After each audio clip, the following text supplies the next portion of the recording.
सम्मानित मंच एवं प्रांगण में बैठे हुए मेरे सभी अधिकारी एवं कर्मचारीगण और किसान भाइयों, मैं आज आपके सामने कृषि विभाग की तरफ से पहले तो सभी को नववर्ष की शुभकामनाएं और मैं नैनो यूरिया जो है उसके बारे में आपको विस्तार से थोड़ा सा बताऊंगा कि नैनो यूरिया क्या है और ये कैसे इफेक्ट डालता है और इसका हमें क्या फ़ायदा होने वाला है। आप देखें कि अपन पहले काफ़ी ज़माने से, पुराने ज़माने से खेती करते आ रहे हैं और खेती के अंदर जो यूरिया था एक स्टार्टर का काम करता था, लेकिन आज का किसान पूरी तरह से आत्मनिर्भर हो गया उसके ऊपर। और आत्मनिर्भर हो गया तो आपको पता है अति सभी की बुरी होती है, तो उसमें क्या हो गया कि ये पूरा तरह से भूल गया, क्योंकि ये एक स्टार्टर का रूप था और स्टार्टर को भी ये इन्होंने पूरी तरह से इस पर आत्मनिर्भर होके और इसका मिसयूज होने लग गया।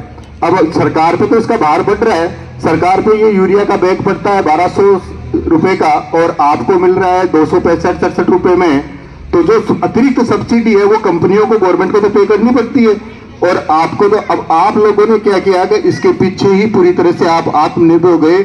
इसका कारण भी है क्योंकि परिवारों का विखंडन हो गया। पहले जो संयुक्त परिवार थे वो संयुक्त परिवार आज टूट टूट के एकल परिवार बन गए और उनके पास पशुधन है वो कम हो गया। जो संतुलित उर्वरक है वो गोबर की खाद है, गोबर की खाद अपन ज्यादा से ज्यादा यूज करेंगे। और ये यूरिया उसके अंदर स्टार्टर का काम करता था थोड़ा सा, यानी किसी चीज को धक्का देने का काम। अगर कोई गाड़ी स्टार्ट नहीं होती है तो उसको धक्का देके अगर अपन स्टार्ट कर लें तो वो काम करता था। लेकिन आज का परिप्रेक्ष्य में क्या है कि पशुधन तो कर दिया कम, एकल परिवार हो गए। एकल परिवार होने की वजह से वो पशुधन पालते नहीं है और उसकी जगह वो अब जब भी खेती करते हैं तो पूरा यूरिया डीएपी पे डिपेंड हो गए। अब यूरिया डीएपी पे डिपेंड होने से क्या हुआ कि अधिक उपयोग होने लग गया तो उसके दुष्परिणाम आने लगे, जैसे कैंसर है और कई तरह की हानिकारक बीमारियां होने लग गई और गवर्नमेंट पे भी भार बढ़ने लग गया। तो अब उसकी जगह गवर्नमेंट ने क्या किया है कि एक नैनो यूरिया नाम से जो उत्पाद निकाला है। नैनो यूरिया क्या है कि उसी यूरिया के बैग का कंसंट्रेट रूप है जो कि एक बोतल में आ गया। वो जो बैग है पूरा बैग का यानी कंसंट्रेट रूप करके उसको बोतल में कर दिया और वो बोतल एक यूरिया के बैग की बराबर काम करती है। उसका फायदा क्या है किसान को? किसान को फायदा ये है कि वो एक तो लाने ले जाने में आसानी हो गई उसको, कि ज्यादा दिक्कत नहीं। अगर बैग लेने जाता तो ट्रैक्टर लेके जाना पड़ता, ट्रैक्टर डीजल खा जाता कितना, तो उसके आर्थिक भार भी बढ़ता।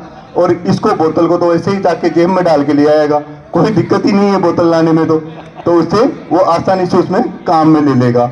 अब क्या है कि इसमें दूसरा कारण था कि ये मिट्टी को खराब करता था। जो दानेदार यूरिया था, दानेदार यूरिया में आपको पता है कि जो कंसंट्रेट जो रूप जो काम की तो चीज थी ना, जो नाइट्रोजन उसमें होती है आपकी एक बैग में 23 किलोग्राम नाइट्रोजन होती है 45 किलो के बैग में। तो वही नाइट्रोजन आपकी और बाकी का क्या है उसमें 23 से और अतिरिक्त, जैसे 50 किलो का बैग आ रहा था तो अतिरिक्त बाहर था वो उसमें यानी फिलर भरा हुआ होता।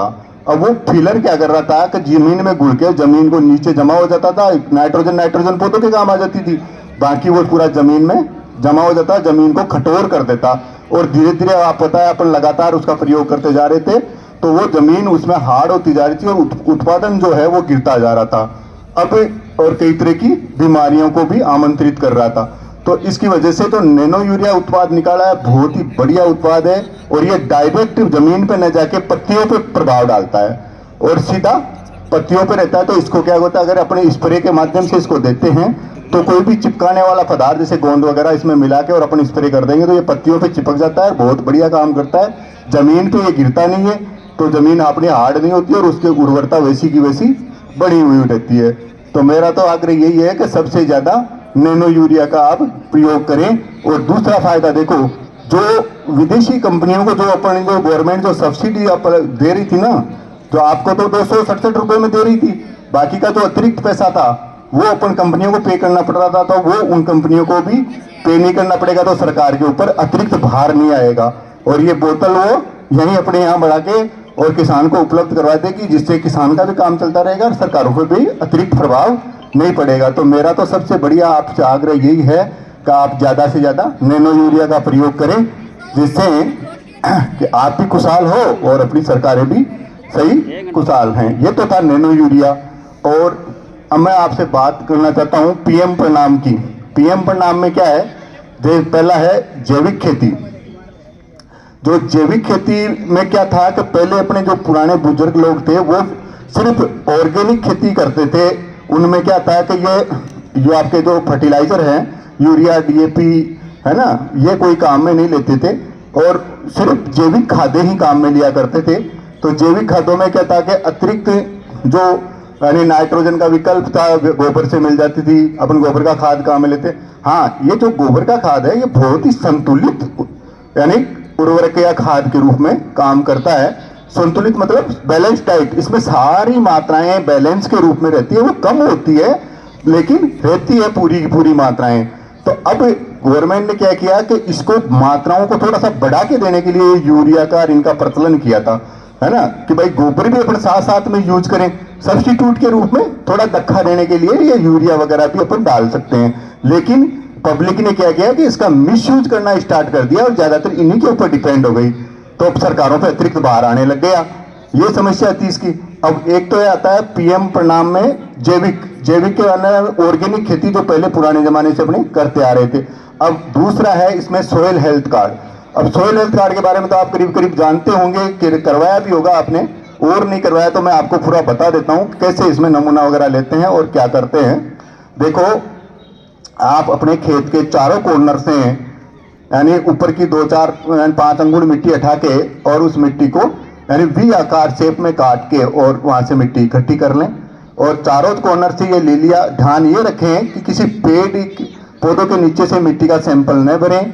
और उसके बाद में आपको खेत के और बीच के जो 2-4 कॉर्नर जो बचते हैं उन कॉर्नर पे से वही वी आकार का शेप में मिट्टी उठा के आपको सैंपल लेना है और उस सैंपल को एक जो परात वगैरह आप साथ में रखते हैं उसके अंदर इकट्ठा कर लें और पूरे को एक फर्श के ऊपर आप डाल दें और फिर उसका 4 भाग बना दें मिट्टी के ढेर का। 4 भाग में से 3 भाग अपने खेत में फैला दें और 1 भाग को आप इकट्ठा कर लें। फिर देखें कि 1 भाग की मिट्टी आपकी करीबन 400-500 ग्राम है या इससे ज़्यादा है तो फिर आप उसका 4 भाग बनाइए और 3 भाग को उठाइए और 1 भाग रखिए। उस 1 भाग को देखिए कि वो 300 से 400 ग्राम रह जाए। उसके बाद में आप उसको थैली में डाल लें और उसके अंदर आपको 2 टैग बनाने हैं जिसमें अपना नाम, खुद का नाम, पिताजी का नाम और कचरा नंबर, आधार नंबर, मोबाइल नंबर, ये सारे जो सूचनाएं हैं वो भर के एक टैग तो आप उसके अंदर डाल दें और एक उस थैली के ऊपर चस्पा कर दें और फिर उसको संबंधित कृषि पर्यवेक्षक को दे दे या फिर आप सिक्कर जाके खुद अपने हाथ से 5 रुपए शुल्क देके उसको जमा करा सकते हैं। और उसका जो परिणाम, जो रिजल्ट जो आता है और उसमें जो सिफारिशें दी होती है उस सिफारिशों के अनुसार आपको अपने खेत में खाद उर्वरक का प्रयोग करना है, उससे ज़्यादा नहीं करना है, जिससे कि आपको भी आर्थिक हानि नहीं होगी और आपकी मिट्टी का स्वास्थ्य भी यानी बराबर बना रहेगा और आपको अधिक उत्पादन मिलता रहेगा। तो मेरा आप सभी से यही आग्रह है कि ज़्यादा से ज़्यादा आप अपनी खेत की मिट्टी की जांच करवाएं। धन्यवाद।